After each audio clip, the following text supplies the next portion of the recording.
Welcome to Wealth Well Done. Together, we'll cover a wide range of important topics surrounding money and the impact it has on our lives. From the sophisticated and highly valuable planning techniques of the ultra-wealthy to the commonly underutilized biblical teachings. Together, we'll work to improve our relationship with money and our effectiveness in stewarding it well. Here's your host, Eric Scovill. Welcome to the 12th episode of the Wealth Well Done podcast. This is the podcast where we get after the tactical, practical, and spiritual advice to help you do your wealth well done. As always, we got the disclaimer in here that just says, listen, this is advice that's meant to be generic in form, and that way you take all of this and you decide how this applies to your life with your professional team. What we're going to get after today is certainly financial, but much less on the regulated side of the financial advice. So I think we're safe here. But anyways, just take all of this into consideration with your own team to decide how this best applies to you. So last week we had Tom Costello was on and we went over institutional finance. We got an update on cryptocurrency and kind of the state of affairs there. And this week I am so thrilled to have my dear friend, Jeff Miller, on with us today. Jeff is the co-owner of Glen Manor Counseling in Peoria. Been a licensed therapist for around 30 years, private practice for over 20. Third generation farmer? Something like that, yeah. Okay. Yeah, something like that. And chairman of the elder board for the Northwoods Church in Peoria, Illinois, which is a mega church here. And so today we are going to focus on getting healthy with money on the individual level. This is something that, as we talk about the kind of the pillars of this podcast, sometimes we get after the real tactical pieces of tax planning and how we go after that, or estate planning and specific investments. Sometimes it's the spiritual advice. What does the Bible have to say about this? But when we get down to the practical side of money, this is something that I think just tears people apart. And they don't often it's silent. They don't recognize it. And so what we want to do is figure out how to help people get healthy with money. And so with that, if we were to look back from the very beginning of that, we need to go back to in my mind, we need to go back to the genesis of where they formed their concepts around money. Yeah. And so if you would maybe start there, Jeff, of like, what does that mean? And where do people originate their ideas of money? Because now that I'm 30, 40, 50, 60 years old, I've got this money, everything else. I think from a certain lens, but I have no idea how that lens even formed in the first place. Well, I think, Eric, in all cases, as we think about how we develop as people, the things that we experience in our formative years, i.e. our growing up with our mom and our dad and our family of origin, that is clearly where the issue of value gets placed on any topic, but specifically today, the issue of money. Mm-hmm. So if you grow up in a family where it's all about money, it's all about dad's career, or it's all about keeping up with the Joneses, or it's all about, just accumulating wealth versus it's about relationship and family and serving the Lord and making sure we're tithing. It just sets a parameter for the children to begin to value money and establish how they're going to relate to it and how their worth and value will be assigned to it. And so, it starts very, very early, and it clearly is a relationship based on how we see mom and dad manage and view money, without a doubt. Okay. One of the things that's become very common language for me, for us, is in our work with you, is this idea of wounds and lies. And I think we could probably just park here and spend the rest of the podcast just talking about that. And I wanted to give some time to that. So I want to go back into wounds and lies that we pick up from our early childhood and how those translate into our adulthood. But before we do that, can you give some background into what that language even means for someone who's not familiar with that? The concept of wounds and lies. Yeah. So think about this concept of wounds and lies in terms of really 4 words. There's a 4-word kind of acrostic that I use when I work with people. It's wounds, lies, vows, and strongholds. So how that plays out, we can work backwards, and it actually makes more sense working backwards. So people get into a stronghold in their life where there's something that controls them, something that dictates, or something that imprisons them. in terms of money, if a person has amassed lots of things, toys, and they can't step away from the stress of their job because they're bound by an income to maintain their toys, Right. then they have a stronghold in their life. Working back from that, the next word is vows, and vows are the actions that we put into place that keep us caught in that prison of a stronghold in our life. The lies are the things we believe early in our life about our worth, our value, or the fact that things like money or things will make us happy. Yep. And then the wound is I'm not enough, and so I have to go find something to make me feel better. And so for a young person growing up in any family of origin, if they were rejected, if they were abandoned, if they were caused to feel less than loved or enough just based on who they are, they might have to go and start doing some things to earn love. And you can see where that now would tie to money and finance, earning. I have to go accumulate things. I have to go be something. I have to go find something that's going to make my wound less prominent, that will anesthetize my pain. And so that's the trap that we fall into in so many areas of our life. We're looking for things to anesthetize the pain of the original wound. And in the process, we believe lies, and then we make vows, and we get ourselves stuck in places we can't get out of. Yeah. Okay. Let's park here a little bit. Okay. All right. So, because there's different ways this can come about. You have people who have been taught, particularly inside the Christian church, yes, who've been taught that those with money are probably evil. Yeah. Because they forget that it's the love of money that's the root of all evil, Yes. not. And the scripture is normally misquoted saying money is the root of all evil. Correct.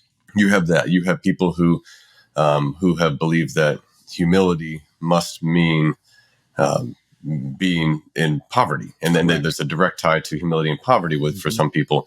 You have people who have believed that if someone has acquired wealth of any significance, that they've probably done something wrong in order to get that.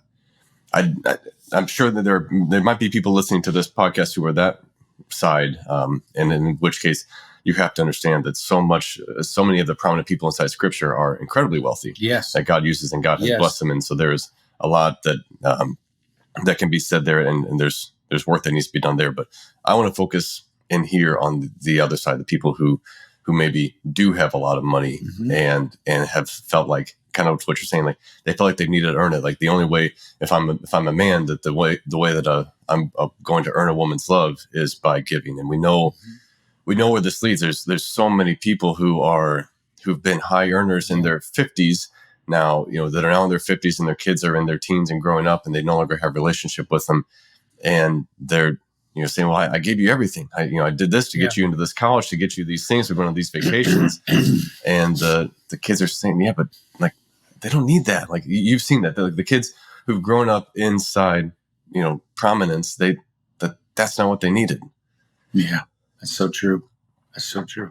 I don't know. For some reason, Eric, as you're talking, my mind is just going to the story of Job. And, obviously, Job, for those of you who may not be aware, Job is the first book of the Bible. It's not Genesis. Job is the first book. And it was the first book written. And what a powerful story of a man who God had blessed. He probably was the most wealthy, richest man in the land. Mm-hmm. And because God loved him so much, he took him through a trial, which included losing everything. Only to, in the process of growing into a deeper, intimate, more relationship with him, he ended up blessing him 2 and 3 and 4-fold times over again. But it was God's love for him that took him through the trial. It's God's love for him that caused him to decide what he loved more: the things, the money, the children, the affluence, or the Lord. And when he got his heart right with God and he raised his elevation in his relationship with God, God comes back around and he blesses him even more. Yeah. And so the issue never was the wealth. The issue was the intimacy in the relationship with Jesus. It was the relationship with God. And when we get ourselves in that place where our intimacy and our relationship with God is in the right place, God's going to bless us because he's a good God and he wants to. So there is no relationship between someone who's been blessed with wealth or resources that there's something where they are loved more by God or loved less by God, but they certainly have a calling to use that in a powerful, profound way to impact the kingdom. And God wants to bless them such that they can get there. But if they've got wounds or lies that they're believing in their life, then they're going to get hung up somewhere. They're going to get stuck somewhere, and they're not going to achieve everything God intended them to achieve. And so the challenge for people is to go back and look at those things and make sure that we're taking away Satan's a room to do damage or lessen what a person can achieve for the kingdom. Do the work there so that there are no limitations to what God can do with them, their gifting, the wealth they have, the resources they have to ultimately impact the kingdom. Okay. All right. So the concept here is sometimes money, and not sometimes, a lot of times, money can get in the way of someone's relationship between them and God. Money is trust money instead of trusting God. Absolutely. See their worth and their value tied to the money instead of I'm a child of the king. Right. Okay. So God may take that away. Mm-hmm. And then there's all sorts of ways that this can get confused and can get, get wonky. Yeah. So take everything here with an understanding that this requires you to go deeper. It does. So with that said, though, God, the very best thing for you may be to lose something, to go through a trial in order to find the next level of freedom in that. Absolutely. Well, come on, Eric, let's be honest. We're guys. Do we ever learn anything without some pain? I mean, you were an athlete. Okay. I was an athlete. I know I don't look like it today, but I was an athlete once. You don't get better or stronger without going through something that breaks you down, going through something that challenges you and pushes you. And so I really believe that in the world of God gifting somebody with a gift of resources or giving, there's going to be seasons in there where God's going to teach them something so that he can elevate them further. Right. And that might mean some painful loss, or it might mean I need to go back and do some work on some places in my life that I've ignored because it's easier to ignore them. Okay. Let's go after that work. What does that look like? So I'll paint a situation. So I'm a mid-40s guy. I'm an executive at a company. I make north of $300,000 a year, and I still have plenty of debt because I do have the boat, the four-wheelers, the big house on the lake, and the vacation home. Like I've got all of these things, and I've accumulated it. I've got a wife and kids who love me, but we definitely focus a lot on money. Mm-hmm. And now here I am starting to question. I'm working 60 plus hours a week with no end in sight. I am stressed. There's health problems that are coming from that. And I'm looking at this saying, well, how do I unwind this? I feel like I am being led to, I feel like something's telling me I need to slow down. But how do I unwind it? And what's this work that I have to do now? Well, Eric, I think that scenario is, as you well know, that scenario is more common than not. It is. And it isn't just the person that's north of 300. It can be the person that's north of 100.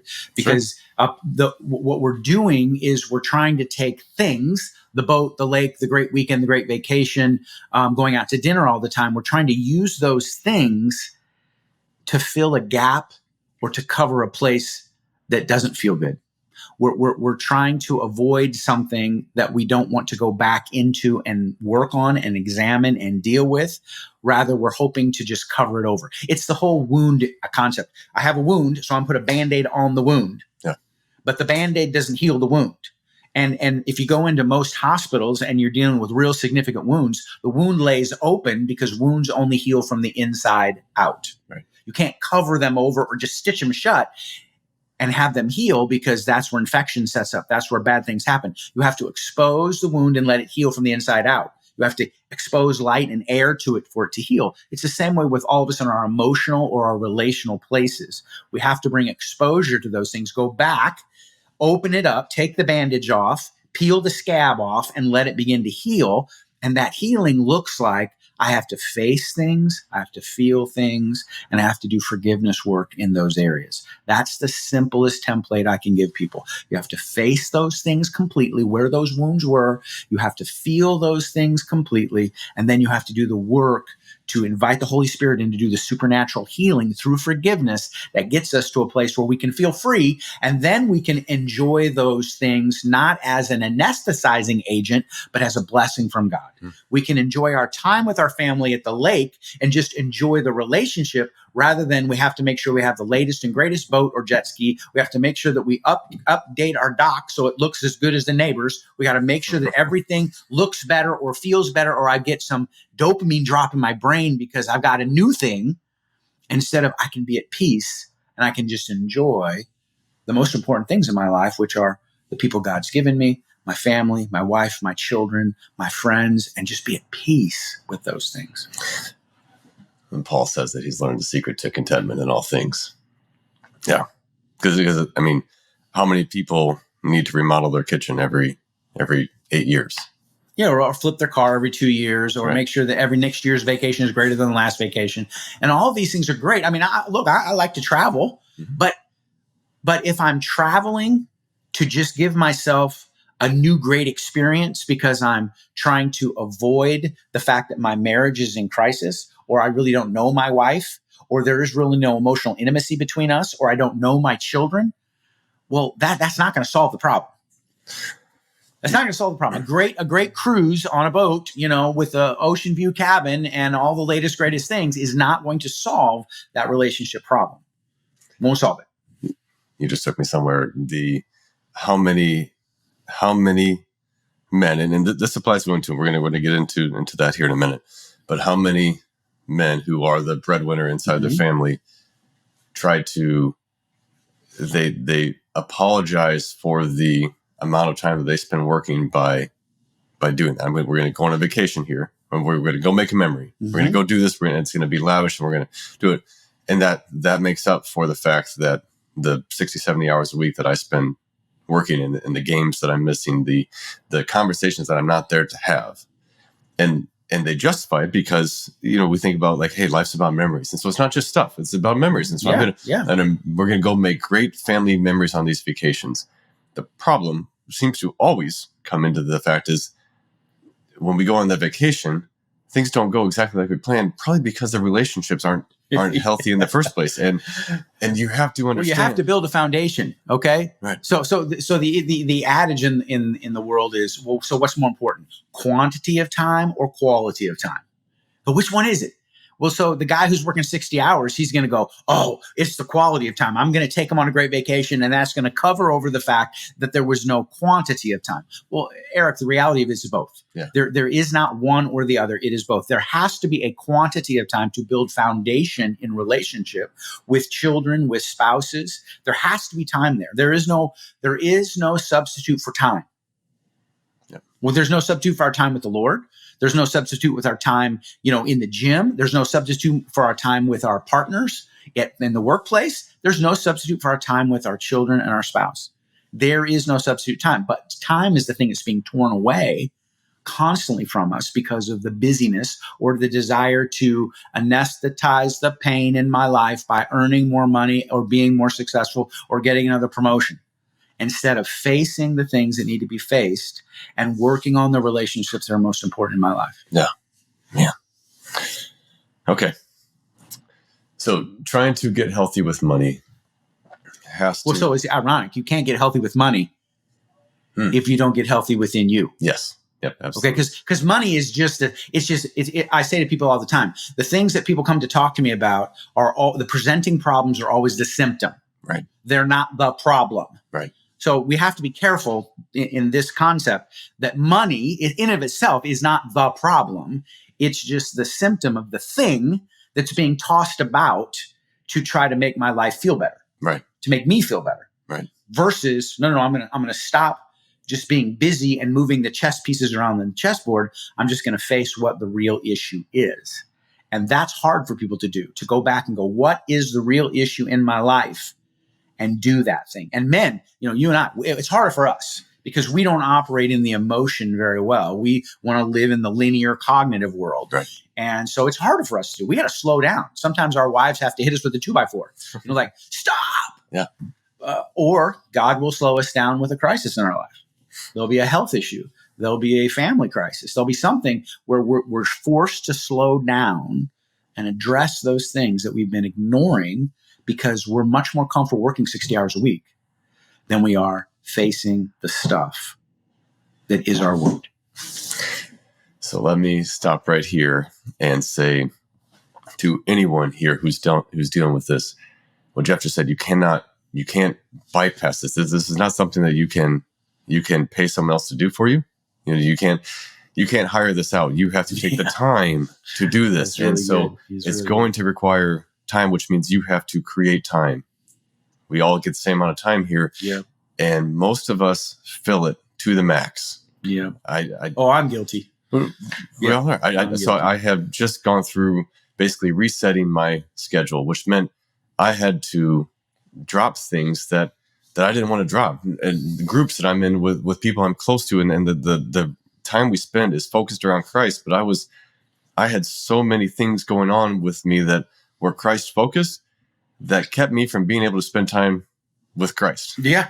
So it was like these things were good in and of themselves, but too much of it became a problem. So I literally just did a reset, and I had to make the uncomfortable thing of telling people, like, I need to leave the group, not the people. I don't need to leave the people and don't need to leave the relationships, but I need to leave the group. That way I create some margin back in my life again to do some of this work. I need to get quiet with God again. I need to get back into the Word, not just reading to get my devotional done for the day and not fall behind. Yeah.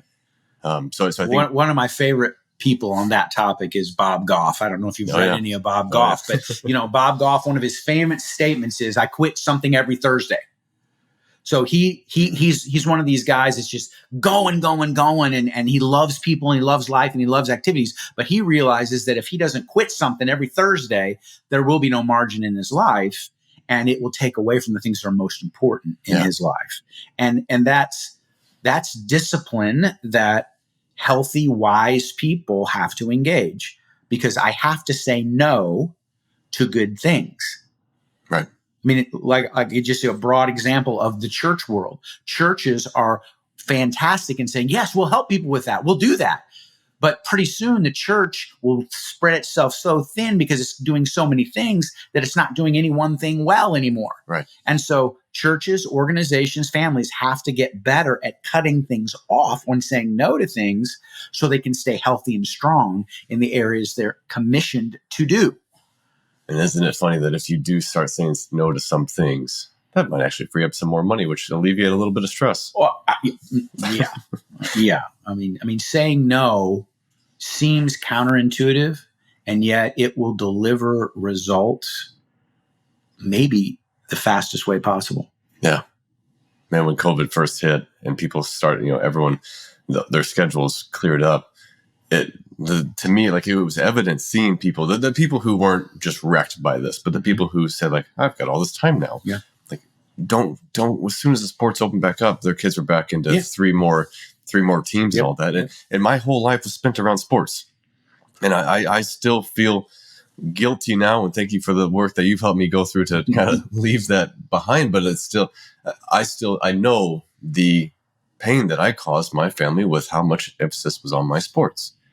And I don't want to do that to my kids. I don't want to do that to my family. And I want to give people permission that it's okay. And so looking back in my career, like, hockey was important in my life, but it would have been okay had I not spent so much time playing, had my parents not put so much emphasis around it. So it's okay to drop some of the sports. Your kids will be fine without it. And so that gets into this whole thing of, the world is cramming these views down our throats of what's normal. Part of this is the social media comparison trap. Part of this is the kids at school and then what your classmates are doing and all the activities that they're in, and we all have to compete.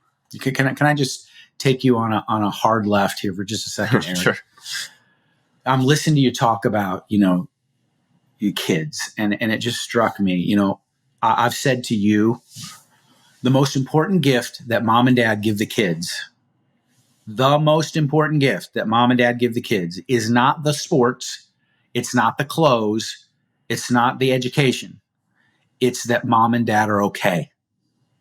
Right. It's the confidence that my mom and dad are okay. And if my mom and dad are okay, then we're going to be okay. Despite where we are financially, despite whether we go on vacation, despite whether I'm on the travel team, despite all those things, if mom and dad are okay, I'm going to be okay. But mom and dad can't be okay if mom and dad aren't making time for mom and dad. And mom and dad can't be okay if mom and dad are chasing after dollars and the latest, greatest thing and an upgrade to this and more money. because that sucks away from relationship time. And so all of this, people, it's hard to sit down and really evaluate these things and make hard decisions to cut back to get more. But if we don't cut back, we don't get more.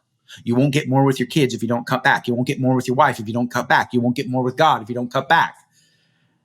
And if you don't cut back and get more with God, then why would you expect to be blessed? Yeah. And if you're not blessed in that process, but you're given more stuff to keep you trapped, who's the author of that?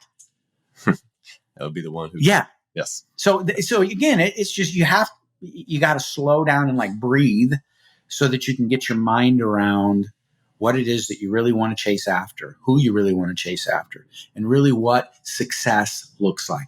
How do we define what success is? Is it the bottom line of my budget sheet? When I sit down at the end of the year with my accountant, is it the bottom line on a portfolio, or is it what's happening in the lives of my wife, my kids, my family, right, people around me? That's the hard stuff. And if I haven't dealt with my wounds, I can't do that. Right. I think the thing when I entered this journey of entrepreneurship, the way that God freed me of this just normal grip of money, mm-hmm. I got to the spot where I realized that if I followed where he was leading and I screwed it up. And so this might be to someone who's got the 60-hour plus week job and doesn't have time for family, or even it doesn't have to be 60, it could be 50. And then there is a spot where there's too much work. It can be 36 and then 8 hours on your cell phone. Correct. I mean, come on. Let's just be honest where it is today. Right. All right.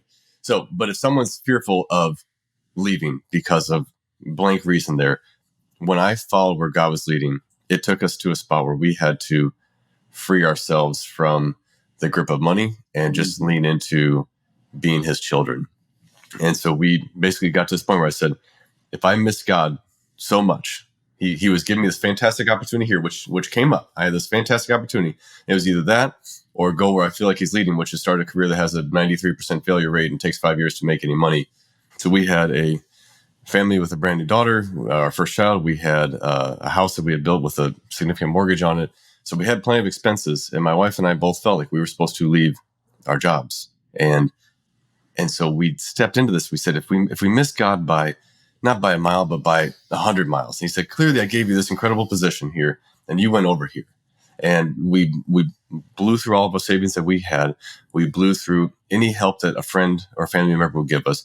We wore out our welcome at any of the incredible, homeless shelters, anything else. And we died under a bridge due to starvation. Not just me, but my wife and my little baby girl. Mm-hmm. And because of this, and we get at the end of the day, if we believe what we believe, then we get to the party early and we're going to get there and God's going to say, he might smack me up beside the head and say, I gave you this incredible thing. How did you not think that was from me? Yeah. But you tried, come on in. And so it's just, it freed us from this grip of money. And it wasn't just that. There's been many other times through this entrepreneurial journey, but as we let go of money, we let go of that being ours. It wasn't ours. It wasn't mine that I had saved up.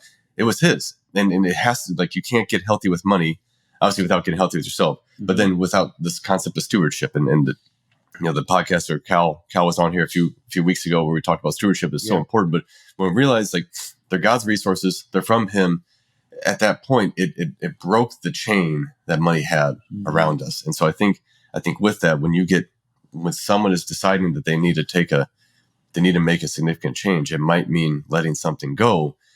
And it might get scary. Well, yeah, because that's faith. There's faith involved in that equation, Eric. I mean, you're going to have to take a faith leap, which again is really the opportunity for God to bless. But there's a blessing that comes after taking that faith leap.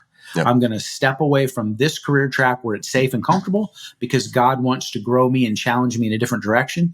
And it might mean some insecurity and some instability for a year or so, but I'm going to take that leap. And he's going to see me through.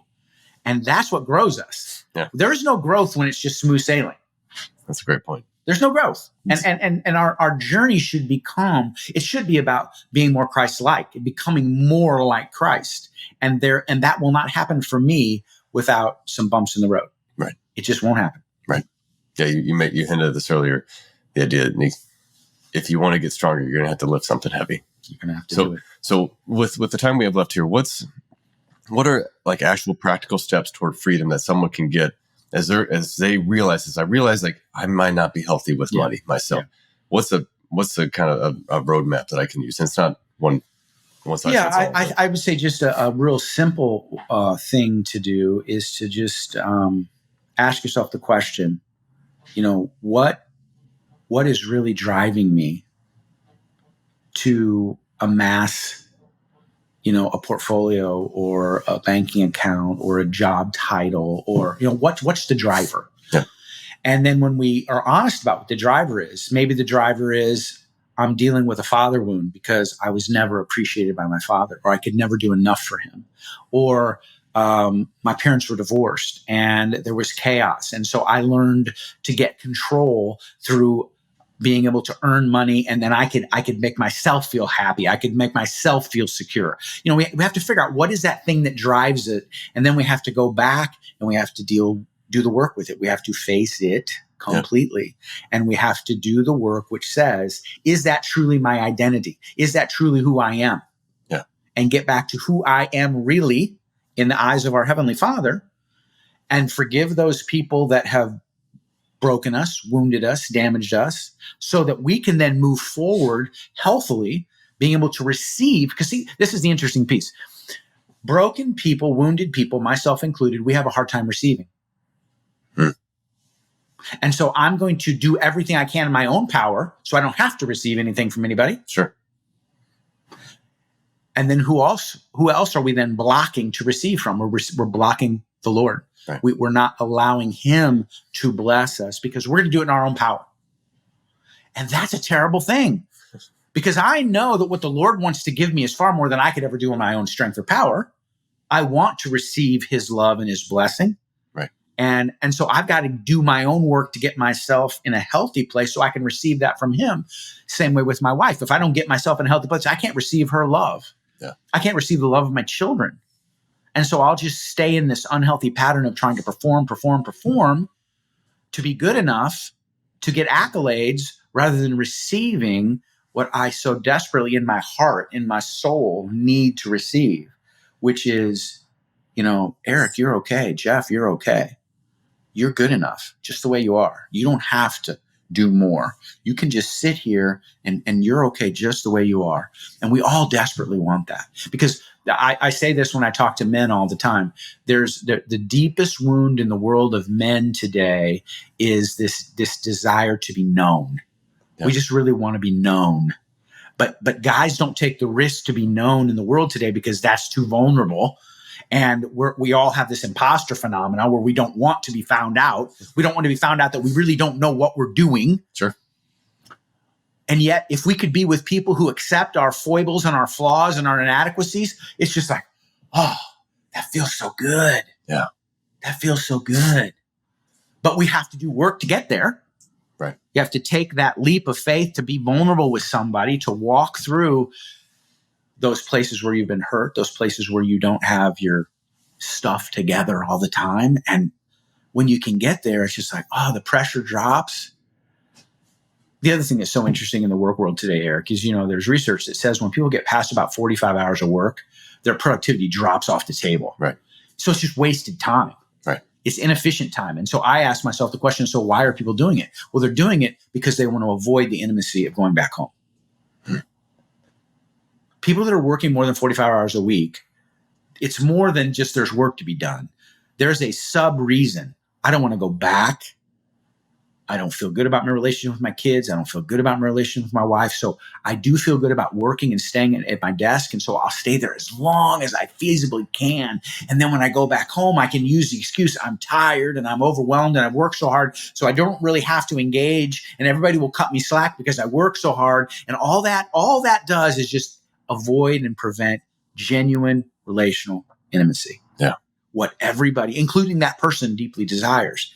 And Satan comes along and he speaks those lies into our worlds, and he says you got to work harder and you got to do more, because what he's doing is he's preventing what God intended, which was emotional depth and relationship of intimacy between us and God and us and the people that are most important to us. So good. So good. Thank you for that. We are going to cut this one here, and we're going to come back next week as we get into money inside marriage, which is, there's going to be plenty to talk about on that one. Yeah. Jeff, thank you for this. Thank you for this isn't normal. People don't talk about this. People don't look for this kind of help. And so, yeah, I appreciate your insight here. Appreciate the work that you've done to amass this wisdom as well. And for anyone listening, I hope that you take that to heart. If you've been rejected as a kid and you are, able to justify it, now you can justify it if someone wanted to belittle you because you have more money than them or you're more successful. It's such a common trap, and just that there's freedom from this. And so just wish you the very best in doing the work to set yourself free from this. So thank you, Jeff.